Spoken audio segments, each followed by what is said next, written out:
I literally ate vegetable stock and stale bread for 2 weeks waiting for payday.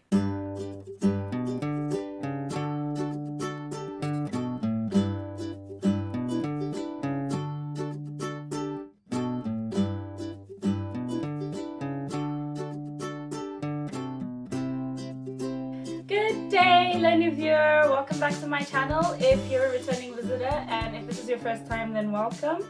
I hope that you find something that you like here and that you choose to stay and come back and bring your friends with. Why do I call you guys lonely viewer? Somebody asked me this. That's actually because when I first started the vlog, I didn't really think anyone would be watching. So I want to say a really big, heartfelt and long overdue thank you to everybody who's been watching my vlogs and giving me positive feedback and encouragement. It really means a lot to me that when I see you guys, you don't like make fun of me and make me feel embarrassed for doing this, and that you're so encouraging. And I'm even more grateful for those people who've come to me and told me that my videos have helped them in one way or another, which is totally unexpected. Your feedback means a lot.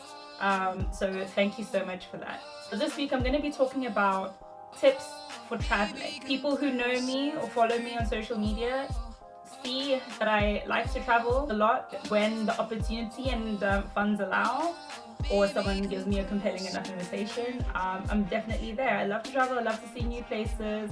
But I kind of get asked a lot, how are you able to do all of this traveling? I must be super rich, jobless, I have some kind of sugar daddy or blesser or sponsor who's paying for my trips. Ignorant. So I'm here to enlighten everybody by just giving some trips for traveling. Number one is to pick a place. So it's not every day Dubai.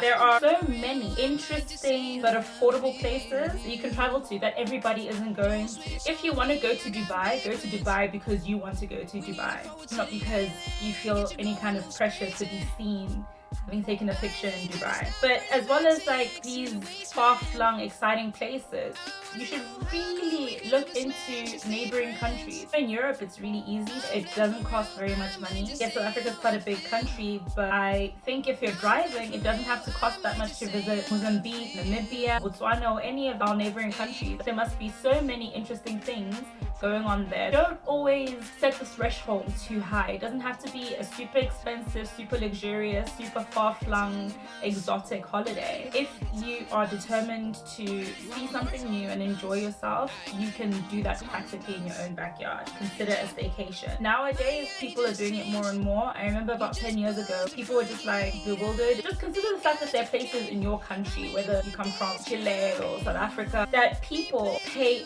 thousands of dollars to come to your country to look around and see things. Have you ever asked yourself, what are they here to see that is so interesting for them? One of my uncles comes from the UK. He knows so much more about Johannesburg than anyone in my family does, because for him it was a new place, he wanted to explore and see new things. There are things that we don't even know about as locals. Consider a staycation. Just trying to find out more about what's going on in your own backyard. Number 3, planning. I don't really joke when it comes to planning. This is quite a subjective point, and it also depends on your personality and your point of view on things. This is most relevant for those of us who don't have passport privilege. Some passports are easier to travel with than others, I understand that.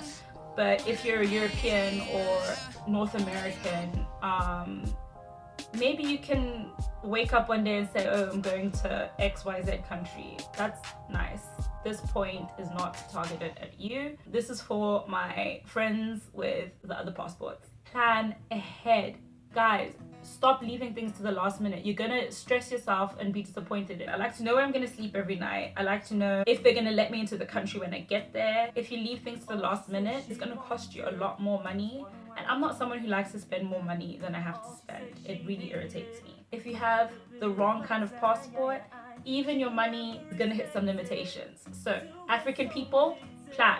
There's always at least one person who's super decisive and super organized and has massive amounts of initiative. Identify who that person is. I can't travel with indecisive people. It makes me dizzy and I get a headache. Okay. That's how angry I get with disorganized people.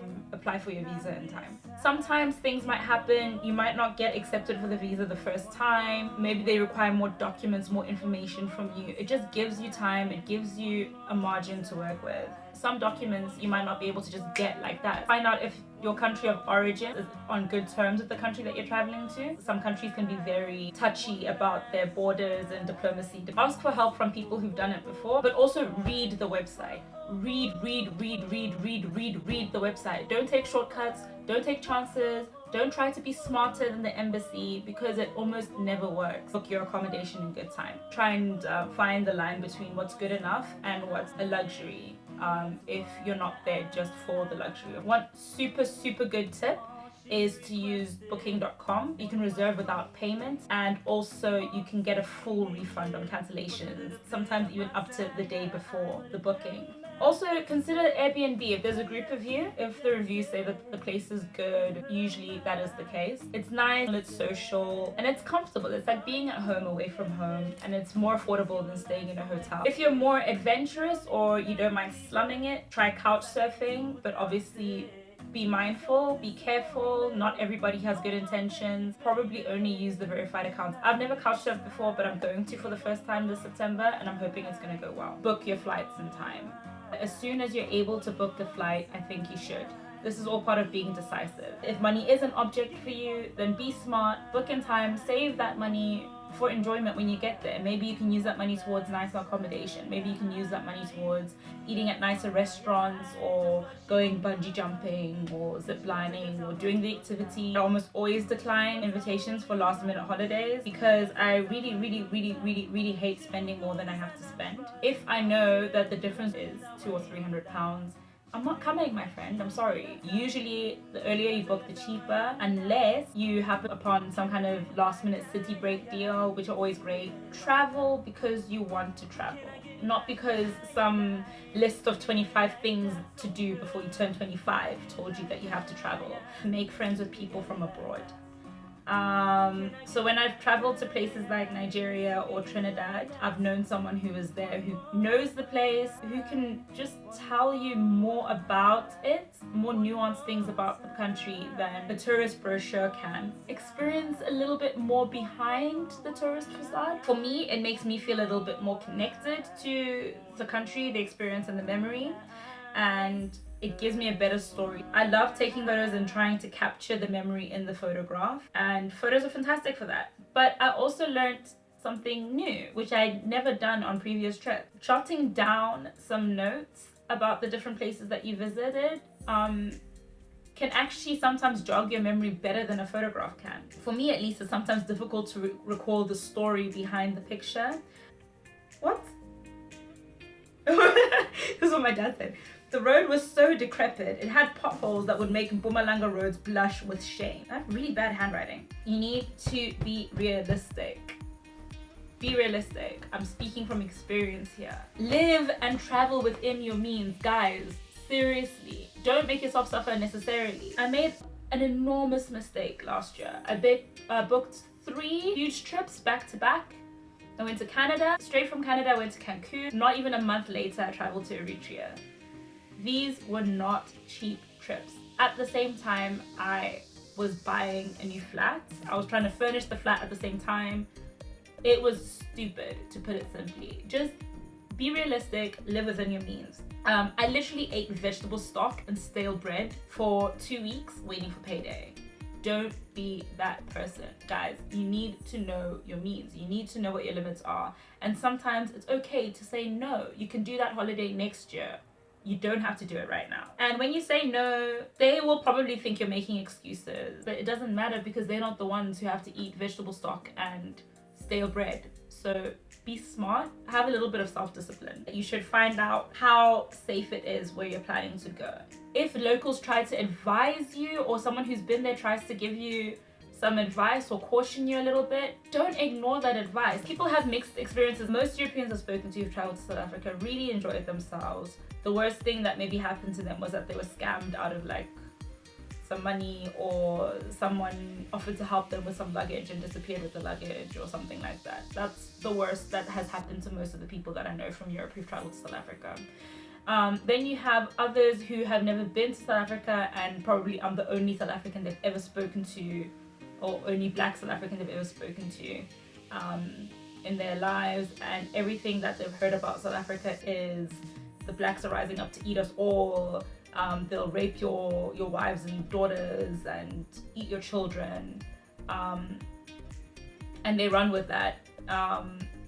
And to be honest, that's your loss if all your research comes from the comment section of YouTube. You are probably gonna miss out. I've made the same mistake. There's certain countries where I've been like, I won't set foot in that country because I don't want to be sold into prostitution and killed.